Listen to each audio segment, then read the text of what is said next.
We're here with Mr. Marc Vetri. Yo, what's up? First guest. First guest. This is gonna be the first guest. That's like, what do you mean on the first guest? You're the first guest. No, I mean we're gonna have like this is my thing, you know.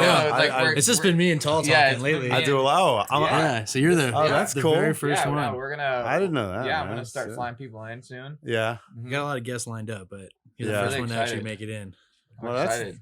That's cool because I was like, "Yo, Mark, you're gonna be on my podcast." He's like, "You have a podcast?" I'm like, "Yeah, man, I've been doing it. It's I didn't great. even know about it. Like, well, it isn't out yet, but we're doing it. Yeah. He's like, "Oh man, I'm fucking in." I was like, "Yes." That's cool, man. Well, thank you. This is we're gonna call it bad news. This is an honor. So this bad news, just give the world bad news. I got lots of bad news. It's funny how much bad news always is floating around. Man, no, man, come on. It's all happy news. It's all come on. Bad news is bad news first. You gotta keep that energy going, man. Right. So, Mark, where are you from? Come on.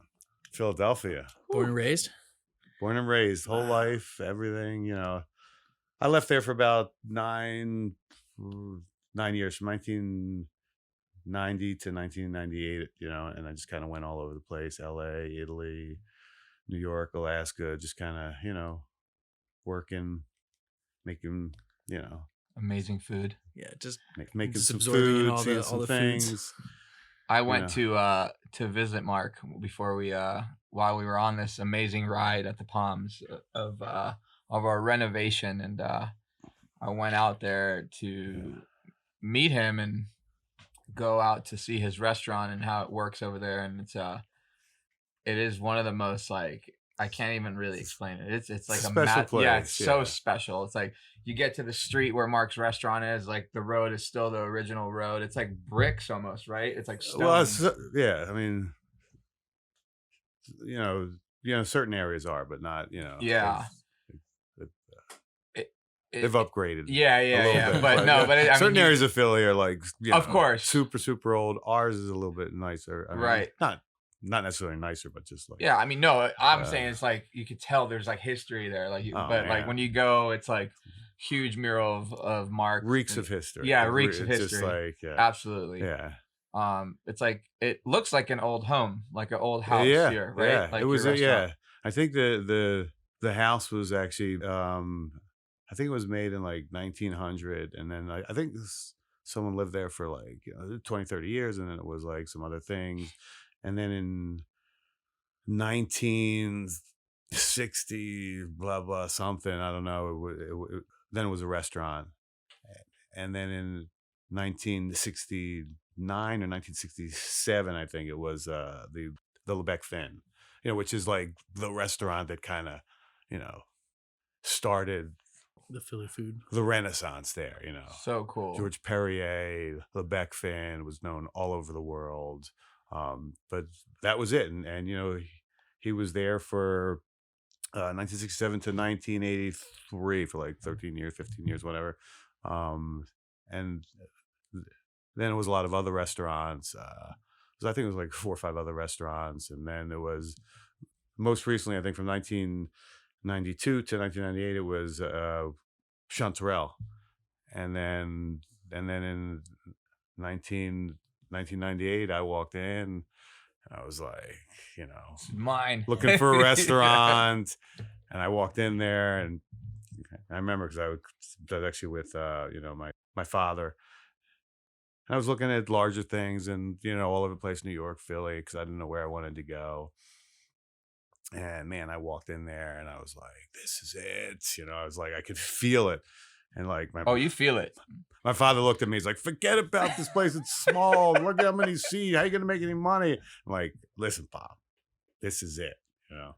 So you didn't have to do like any remodeling or renovations? I mean, yeah, sure. You know, I actually spent 3 months renovating, you know, but it was all like, because did they have like a regular kitchen and everything? Sure. But they had stuff, but it was like, you know, dated, super old. It was like the original Lebec Fin ovens, like linoleum was like still on the floors, waterlogged. You know, so I like ripped up the linoleum, and I ripped up the wood, and I literally like fell through the floor at one point. I had to like restructure it, and I was like, I hope Ellen I doesn't walk in, because like I'm like sticking like floor beams and shit in. And so it was a lot, for me because it was That was all your the so that was your first restaurant. yeah, yeah.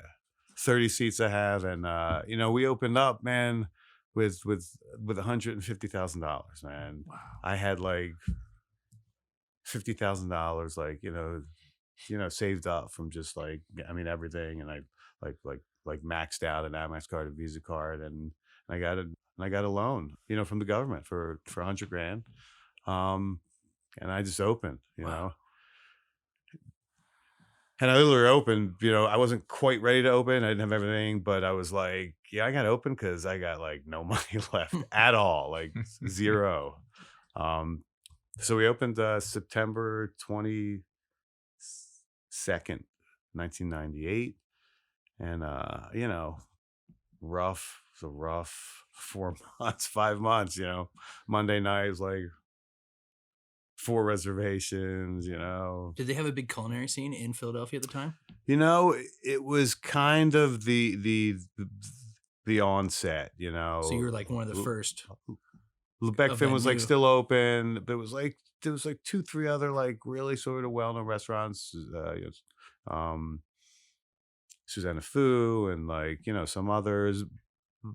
But our stuff, they were looking, when I opened, they were thinking, oh, Vetri, it's like red sauce, right? So I used to walk in and be like, where's The red sauce. where's the meatballs? Yeah, Where's where's the your eggplant traditional parmesan?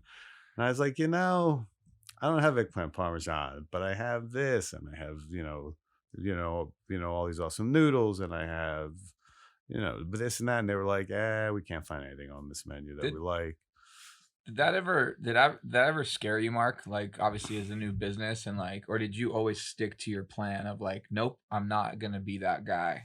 Yeah, I mean, yes. Well, so the first answer is yes, sure. Yeah. I was like super nervous, and like, I had a lot of folks in like, in my ear, like, why don't you put a meatball on the menu? Why don't you put, you could have your stuff, but maybe put a meatball. And I was just like, listen, there's no fucking way I'm doing that. I'm not putting I love meatballs. Like, I love eating meatballs. I love red sauce. I was raised on red sauce, but that's not It's not my style. So what this. so when along your journey of culinary did you decide that you didn't want to cook that kind of food?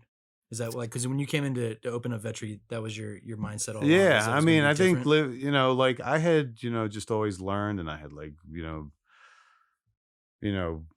learned a lot of different things. But I think when I lived in Italy, I sort of realized then that the food that I was actually raised on was not really food from Italy. It was just food from America. Yeah, because there's no meatballs in Italy. There's no like parmesan. There's no. They're like, what? It's like Italian Tex-Mex, right? Yeah, Whatever. exactly. So when I got there, they were like, look at this, fish right out of the ocean. We're gonna slice it, and we're gonna like have really nice olive oil on it and like some really nice lemon on it, and that's it. I'm like, that's it. Like, yeah, wow. Like, here's the noodles. We're gonna, make this awesome stuffing, with local Cheese, this yeah. and local that. And, we got these awesome mushrooms because, they're out there now. We have these awesome animals that are on the mountains, so they let us have this awesome, everything that I was, sort of learning there was the opposite of, of this kind of red sauce, the food that I was actually that that that I was actually raised on. And that's not saying anything negative about Of course not. Oh, yeah. the No, yeah. meatball. I love, come on, meatball sandwich. I'm in. Right. Proof I'm of like meatball. first one in line. But it was just this, realization that I think everything sort of comes from the earth, and you have to sort of, you know, celebrate where you live, and, you know, you have to kind of look at the land and the waters that are actually, I mean, around you, and you have to highlight that. And it was all just like simple food, but for me, when I ate that stuff, I was like mesmerized. And just living there, I was just like, I need to, you know, to really, you know, show the world that like this is like the real food from Italy. You know, so I was just like, this is what I'm gonna do. That's awesome. Yeah. Yeah, because Mateo, the GM up there at Yeah. Vetri here in Vegas, he sells your story so well. You know, Yeah, he's awesome. He's tells awesome. your whole path and your story of like the northern Italy versus like the typical like southern Italy, and how it gets cold up there, and like certain seasons had to have, you know, it's really cold. warmer kind of food and heartier kind of food. And sometimes you go up there to Vetri and you'll have a dish that looks like a small dish, but you'll take a few bites and you're like, whoa, this is a heavy dish. And like exactly. It really like kind of like opens your eyes to like the whole food experience. Oh my God. The first time when I went to Philly, Mark, what's that thing I could eat like a ton of that you make, the spinach gnocchi, or the onions, your caramelized onions, sweet onion crepe. Explain that to people, like how long that takes you to white make. truffle fondue. Yeah, you know, so we take onions, and we like 50 pounds of onions, and we like slowly sort of melt them down in like an almost onion like it's an onion like marmalade, you know, and then we basically, you know, roll it up into this noodle, and you know, we just kind of roast it in the oven, and you know, with a little bit of the Reggiano, and it's just one of those things, you know, we've had it on the menu for, you know, 20 years, and it's just one of those items that's kind of always on the menu, never going to go off, and it's just got everything in it, you know. It's got like this, the savory, the sweet, the umami. It's got it's you know, some things have like everything, you know, like it's ridiculous. Those are the ones so that you know, you want to have over, and like everyone's always like, hey, can I get another one of those, but maybe for after dinner, for dessert? And I'm like, yeah, sure. You know, it's so good. I was like blown away with the first time I had it. Yeah. But you know, stuff like that, man. It's like, how do you make this? You know, like that's always the thing. It's like, how do you make this? Like it's onions, you know, with a little bit of salt, you know, and you reduce down. Like, yeah, but then what else? Well, then the other thing is flour and, you know, water and a little bit of egg. You know, it's like, you know, but what's the spice? What's this? Like, my food is like, everyone asks me like, oh, how do you make the meat? How do you make the goat? And I'm just like, salt, olive oil. Everyone's looking for smoke, that magic ingredient. Wood. There's no magic. There's no magic in our food. There's just kind of simplicity, olive oil, you know, some, you know, just, and it's just the knowledge of, you know, kind of how to really just allow, you know, that specific thing to rise up. And does it take like in comparison to other, I guess, dishes, does it take a long time or longer time to cook your dishes? Like, do they take more like hours? I mean, I compared to, think they take more hours earlier on, you know, like you know, the onions have to slowly roast on there for 6 hours, you know. You know, I think there's also like misunderstanding of like, you know, the simple food. Like, you can't just simple doesn't necessarily mean like really easy to execute. Yeah, it just means, you know, simple. Nothing, no fucking smoke and mirrors, no nothing. It's just like right there, you know, you like know exactly what you're eating. You know, how many times have you eaten at a restaurant? You're like, oh, this looks cool, man. You know, what is that? It's got this thing. It's got this sauce. It's got this thing that's kind of architecturally like really nice, and like you're like, what? And it's got a foam, and it's got, oh, what's that spice? And you know, and then you ask them, oh, what's in that? Oh, I like marinated, and like, you know, and they start reading the list, and you're like, all right, shut the fuck up. I don't wanna hear all that. Yeah, absolutely. And, like, I'm just like, I'm simple. I'm just like, not about that, you know. And and I've had some awesome. I don't want to sound like I'm like I'm saying like, oh, you know, this guy sucks. This guy, you know, I love a lot of restaurants. There's some incredible things that are like that. I've had some incredible meals at like some really well-known well-known restaurant. So and they have a lot of things in there, but everything works, you know, really well. But I think the issue there, if there's kind of something that is not really like working well in there, it can hide and it can manage, and it could be like, oh, this is really good. You're like, what's that?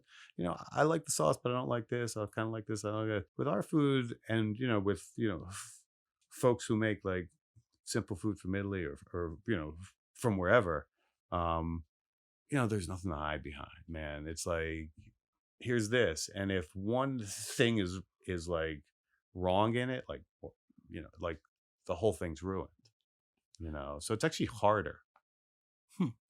And do you have like any troubles like finding the ingredients for these dishes, or are they all kind of like locally sourced in Philly? You or can find ingredients, you know. I mean, because some people say like, you know, like, oh, this is from, you know, this is straight from Italy itself. yeah, but on some tree. nowadays nobody's interested in that, Right. you know. It's not Nowadays like you can that. find Yeah. anything, you know. That's kind of like your smoke and mirrors then, in a sense. Like, Yeah, they'll be, like try to sell you on something that is kind of meaningless to you at the end. yeah, like, you know, years ago, like 15 years ago, you know, oh man, I got this awesome sausage, you know, from Italy. And like then now it's like, you know, who cares? You know, Yeah. now we all like Just give me the food. know how to make sausage. Yeah. You know, it's like why wouldn't you make sausage? You know, So yeah, there was this moment where yeah, man, this olive oil's from care. Italy. This is from Italy. This is, you know. But like I think nowadays, you know, you want to find more stuff locally. You know, when I moved here, you know, we started like looking around all over the place, you know, for like fruits and vegetables. You know, I think everyone was like, "Oh man, well, how are you gonna get food in Vegas?" Like once I started looking, man, there's like farms all over the place out here, you know. It's crazy. Nevada, you know, folks are also riding in from LA once a week from all the farmers markets. I mean, you got the ocean 4 hours away. Like you get plenty of stuff here, you know. It's not. Everyone thinks it's like the desert. Everyone's thinking, oh, you're in the middle of the desert. Nothing grows. How are you out gonna get there. fish? I'm like, dude, fish is a 4-hour ride. It's not, Yeah. you know, hard. No, it's Yeah. it's Like, it's, yeah. it's amazing. It's I mean, the Yeah. I would say Mark's restaurant was one of the coolest experiences I've ever had. And then, you know, I introduced Mark to Timothy Curtis out in Philly, Oh, you know, yeah. and like they're from two different worlds, and it was so cool to bring them together because they've now become like Man, by the super way, good, thank you super close friends. I'll tell you what, I fucking love that guy. He fucking loves you. I tell you, you know, he is just the salt of the earth. This He guy, really you is. know, my wife, he stopped over the house and like, you know, my you know, he met my wife and like he left and like she was like, oh my God, he is just the sweetest, most earnest, he's just awesome. And obviously, you know, his artwork is just Yeah. amazing, but Yeah. just like how he wants to sort of, you know, help out now and Pay it forward.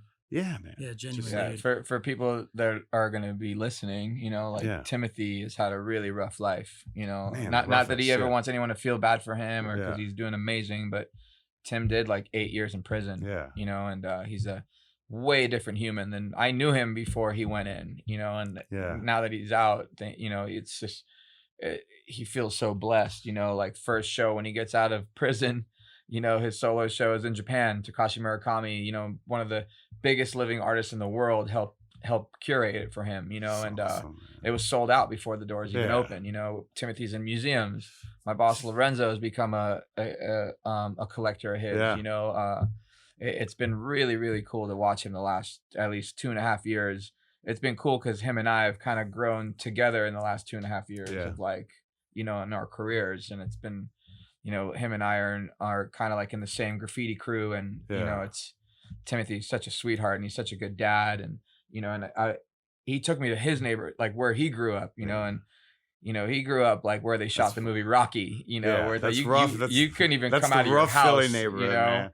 and it was, and you know, I couldn't even get out of the car. I was so scared. You know, crackheads were running up to us, and I filmed it all. I did like a little video on Mark and Timothy, and then you know, I went to Mark's house at like 4:30 in the morning for us to drive out to do jiu-jitsu. Yeah. Or I just watched Mark did jiu-jitsu. You watched me yeah. get my ass kicked. Yeah, Mark was, he's like I'm out of shape. I haven't got with Mr. Vetri? No, man. It was I felt like I was working out. It was so hot in that gym.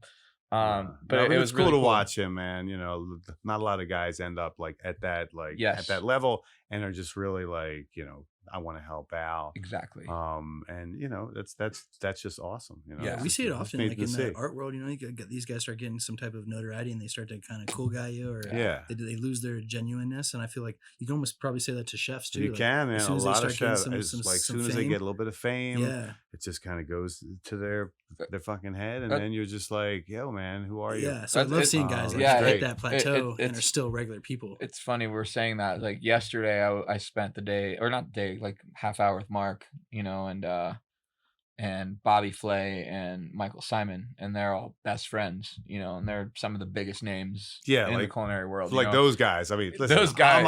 I'm like, no, I'm a little guy. Okay, buddy. Those guys are the biggest guys, and like Michael and like Bobby, like they have not fucking changed it. Yeah, they're just all laughing. They're just like. Yeah, whatever. You guys have been friends for 20 years, right? Yeah. You know, and it was really cool to just watch them. It's like me sitting down with my friends, you know, they were just hanging out, shooting the shit, you know, and it's like a week, 3 days prior to that, I see Mark with like, you know, Evan, who's a big chef in LA now, actually in the world, you know, he owns Felix in LA, and you can't even get it. It's like Mark's restaurant in Philly. You can't get a reservation. It's like you have to wait a month. The Felix beanie. I was you got the Felix beanie right there. You know, give me the beanie. I'm wearing the beanie, Evan. You know, and it's like you go to LA, people call me all day, like, yo, let me get into that restaurant. I'm like, I'm not friends with Evan like that. I was like, I have to call in favors to Ben Hundreds. He calls like, me, and then or you were Ben Hundreds. You call Ben. You know, or like, or John and Vinny. You know, like he's, you know, Mark's super close with those guys. They don't, you know, that restaurant in LA. It people think you're joking when you call them like, yo, can you get me in? Like how many? Four. It's like, it's cool to watch. Of course, those guys. That's also, like the new. They started off. The new. Yeah, right? yeah. They're the new generation. And they haven't the changed. Old folks. And they haven't changed. They're not at all, man. You know, they're the nicest guys, but the most wanted right now. You know, like everyone wants salt of the earth. Exactly. You know, just like. And it's cool to see. Stayed over their house. You know, when I was out there. For sure.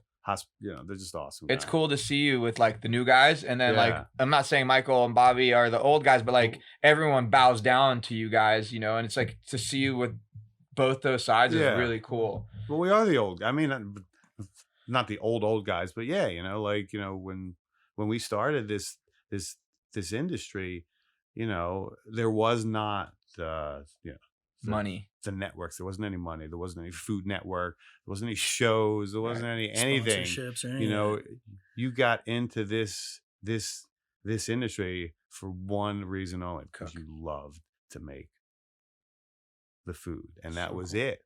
You know, and if you were in it for anything else, I mean, there wasn't anything else. So there was nothing else. You know, like there was like, you know. One day I'm going to have my own restaurant. And like, that was like, you've made it. You made it. You know, you might not like make a living. You might not make any money, you know, but that was kind of like, I can own my own restaurant one day. Was that like always a plan from the beginning, or did you like work like in a I bunch always of wanted to kitchens? open up, you know, I always thought I always wanted to have a restaurant, you know, but just waiting for the right you time. never know. Like nowadays, I don't, you know, when these young, you know, the line cooks, you know, they want to meet me and, hey, chef, can you give me some advice? And I'm, you know, and 15 years ago, man, I used to say to them, well, yeah, you got to do this. You got to really think about things. You want to open up a restaurant. You got to have your mainstay. You got to do this. But, you know, now I'm like, you know, I don't know if you want to open up a restaurant because it's kind of harder. You know, you need a whole lot of money now. And now the rules like, make it harder to have a restaurant. You make a lot less money. The margins are a lot less. So, you know, but now there's like so many other, you know, things, you know, so avenues, like a lot of other avenues, you know, so there's other. I mean, there's a whole lot of other things. Like as I said, 20 years ago, there was no Food Network, there was no nothing. So you were like, I'm going to open up a restaurant because that's what I love, and that's how I'm going to make a living, and that's it. Um, there was nobody with like 4 restaurants. There was no like, Yeah. there was nobody with like 5. Oh, I have a restaurant organization. I have a CEO. Like, no, man, there was like, I got a restaurant and I'm like washing dishes and I'm there till fucking 1 a.m. and I'm there at 8 a.m. and I never see my fucking family, and I'm working my ass off, and like that's it. You didn't have like, oh man, I opened up another restaurant. He's a partner, and I got the the Amex, the Amex fucking sponsorship, and I got this and I got that. No, man, there was like, It's crazy.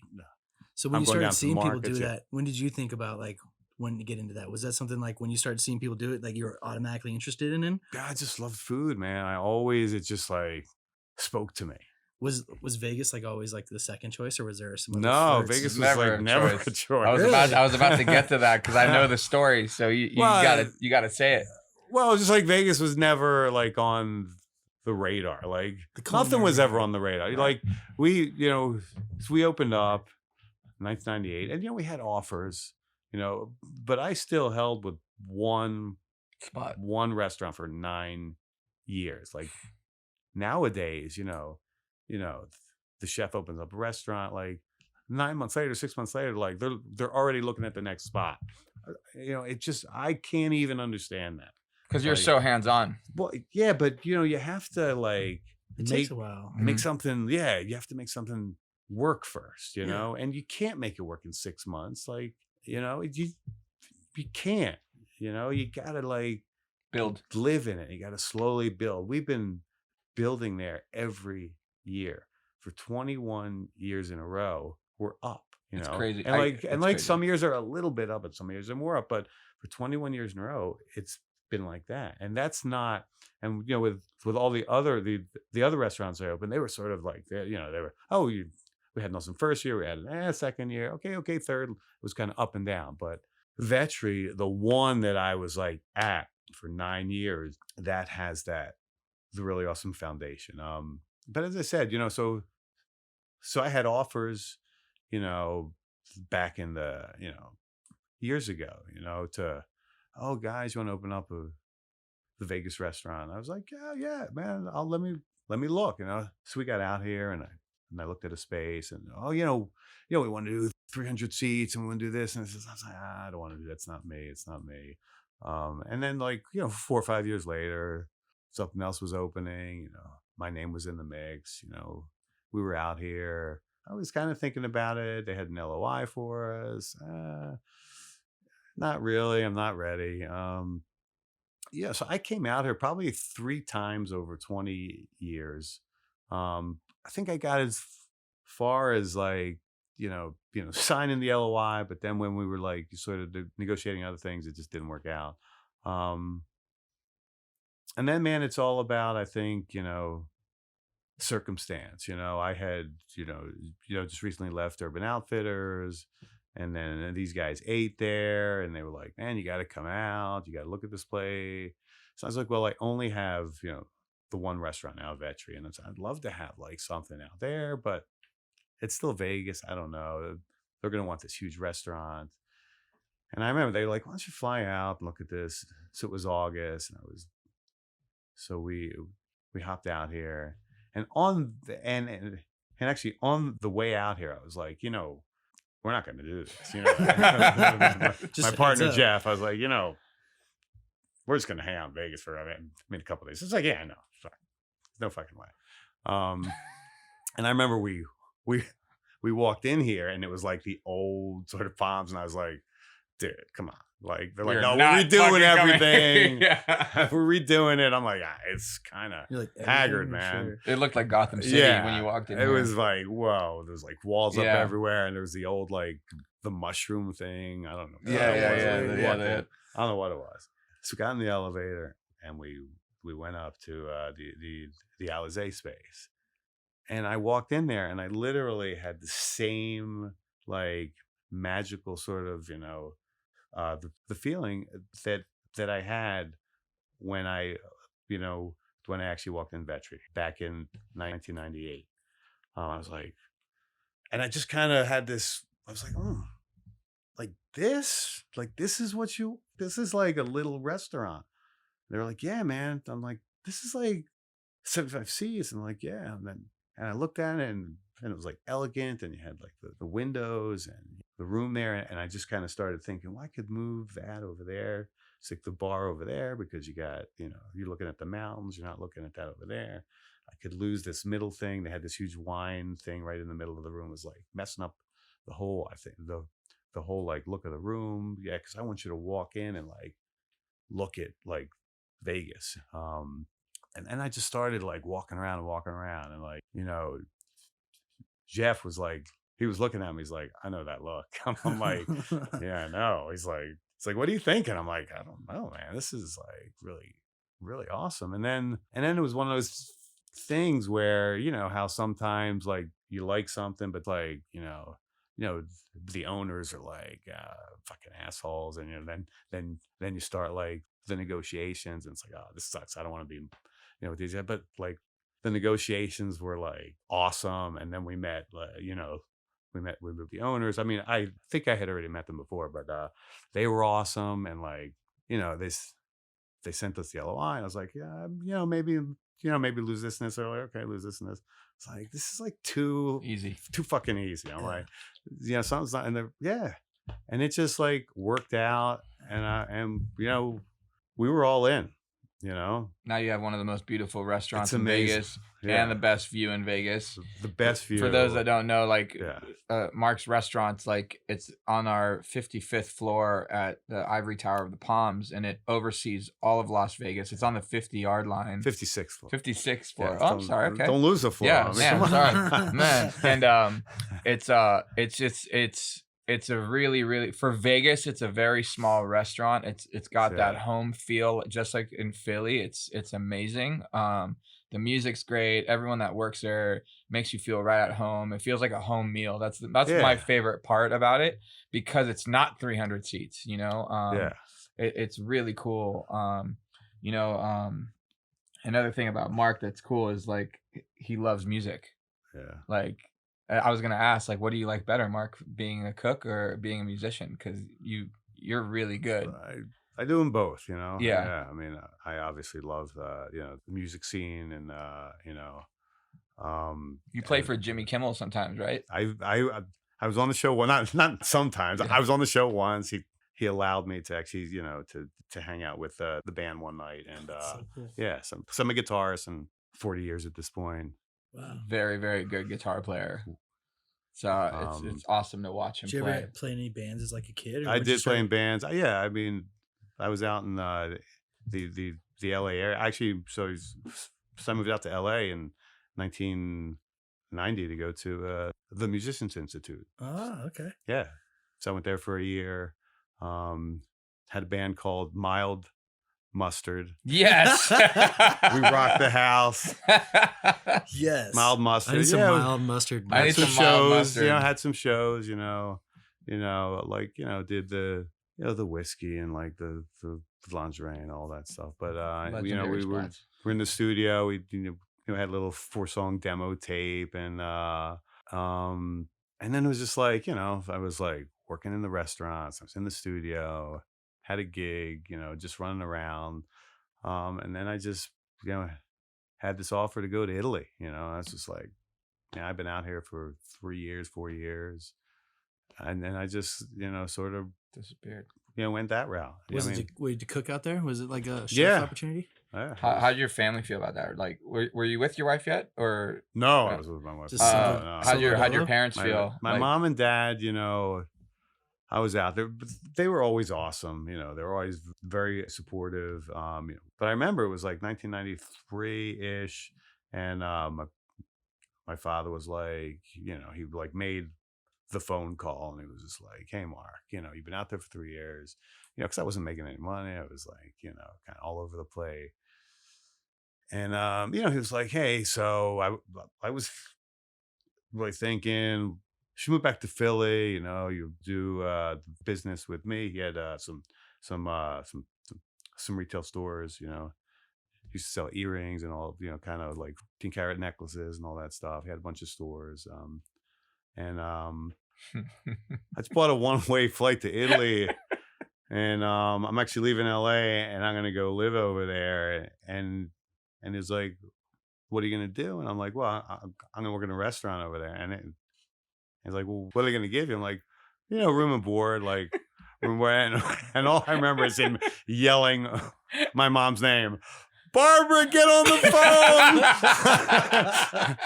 phone. Is that where she picks up the other line, like in the kitchen? What's going on? It's like the fucking kid is going to move to Italy. And so I'm like, Oh, like shit. it's cool, it's fine. But I remember, he listened though, because we were on there for like 30 minutes, and I was like, and he's like, "Why are you doing that?" I'm like, "Pop, this is what I love, this and that."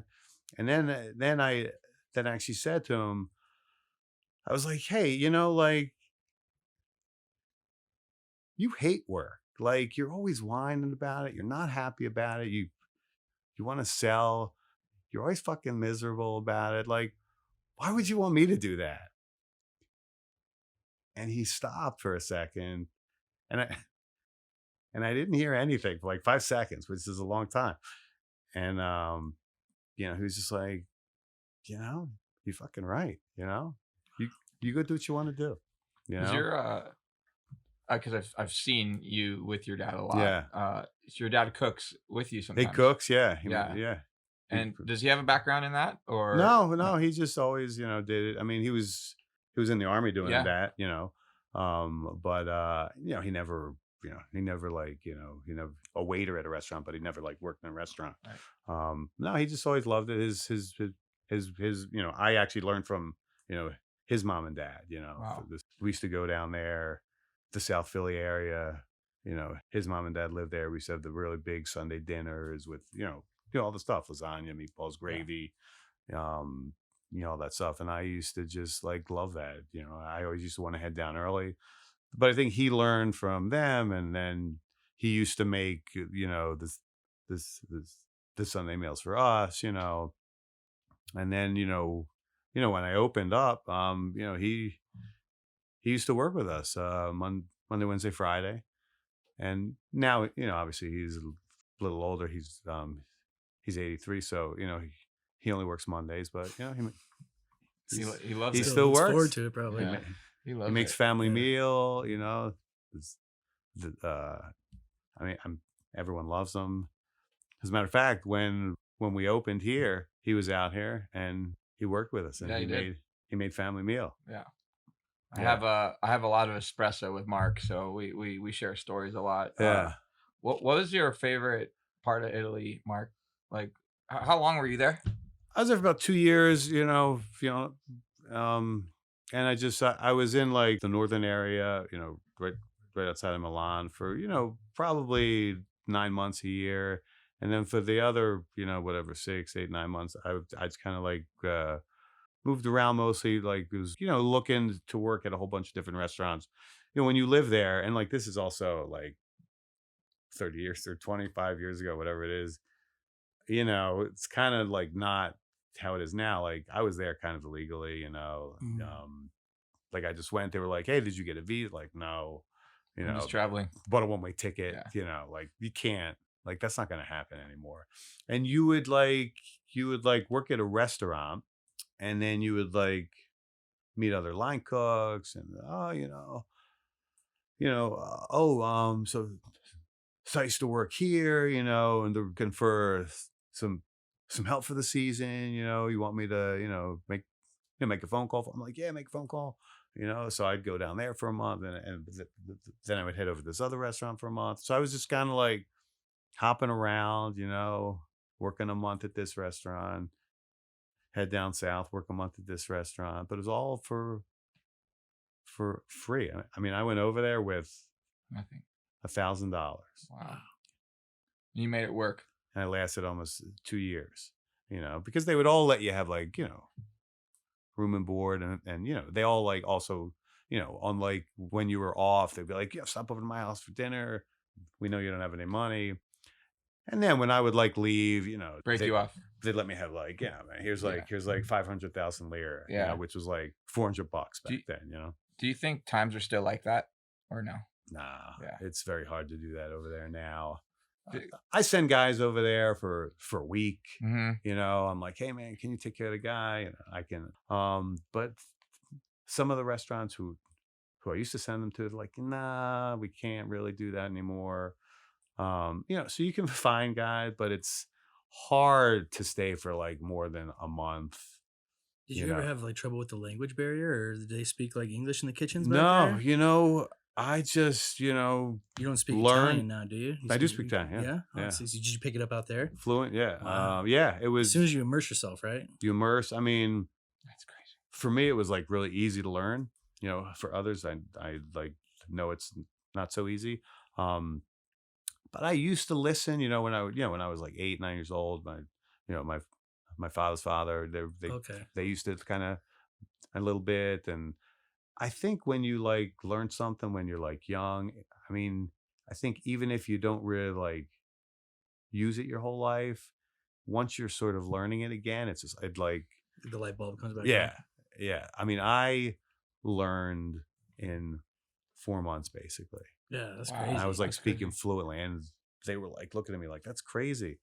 And you're still like the cool, like- now, so when I go over there now, like when I go over there for like more than like days, I like start to like think in Italian, Yeah. you know, and then when I come, you know, home, I like forget English words. Wow. It's like really weird, you know, and I'll start saying something and I'll be like, you know, and they'll be looking at me like, you're speaking in Italian. You Yeah. know, yeah, it's Yeah, it's like like- really weird. I heard Kobe Bryant say once because his dad. Yeah, he like, speaks Italian. Yeah, that he would dream in Italian. Or, Yeah.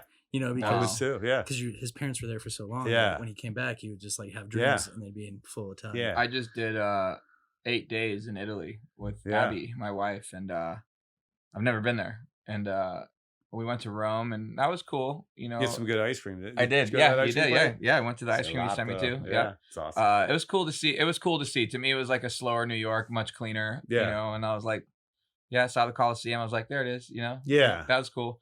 And then, you know, my whole dream has always been to go to Amalfi Coast. Yeah. And I just remember, you know, that's the first day Abby and I were there in Italy or in Rome. She's like, I could already tell you want to leave. I'm like, no, cool. We're gonna do the couple of days here, you know, and like, because I was just like, I just want to get to these places, you know. And, Yeah.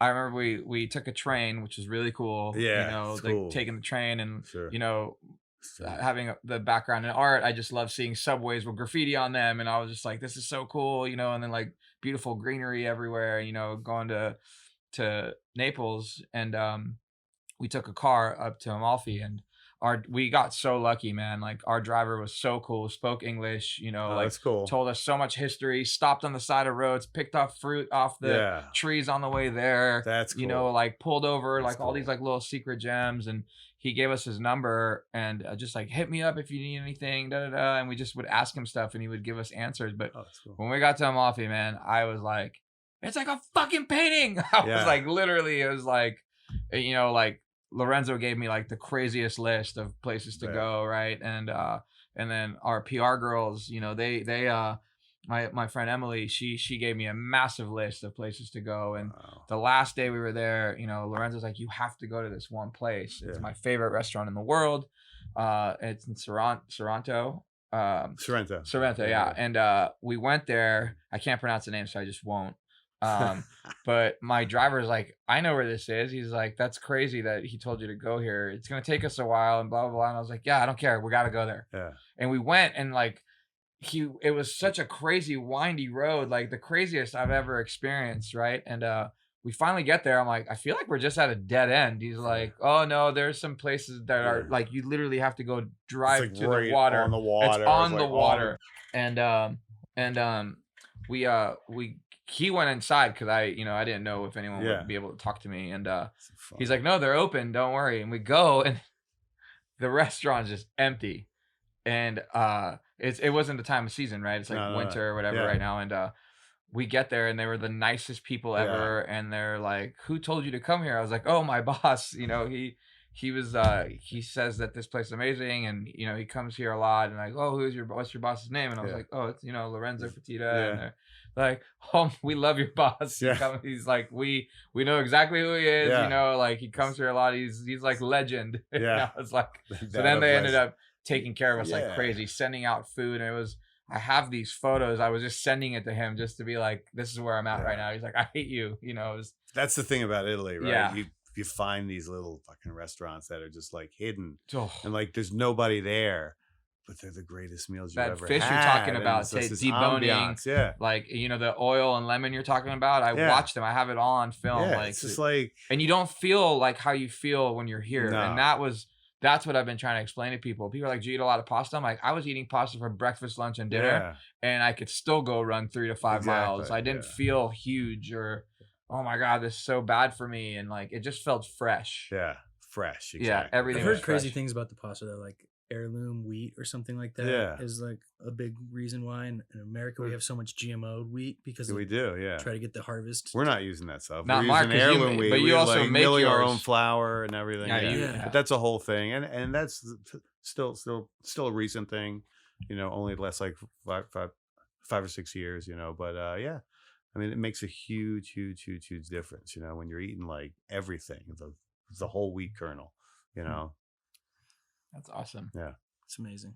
That's awesome. I want to go to that restaurant. You got to let me have the name of it. Oh my God, I'm gonna send it to you. I That's have awesome, it. yeah. I have it. I'll That's give awesome. it to you. Yeah. Mark, Yeah. thanks for coming, dude. Man, come on. This was awesome. I am Yes. so honored that I am the first The guest. first Yeah, guest. We first should call it guest. first Better guest. air this First first. guest. First guest. First First guest guest. award. Marc Vetri. I love it. So good. Yeah, Awesome. thanks so much, man. Oh man, thank you. I know you're busy, and Anytime. you just man. did a year. This is your year anniversary. Our right year now, right? anniversary. Yeah, this is it. Tonight. Man, 1 year. So Wow. cool. Yeah. So cool. Yeah, if you ever get a chance, make sure you come visit the Vetri Yeah. at the Yep. Palms. 56th floor, not 55th. 56th Vetri floor. Cucina, 56th floor, Yeah. rocking it out. Till Mateo, Tall, and Matt sent you. Yes. Yeah, man.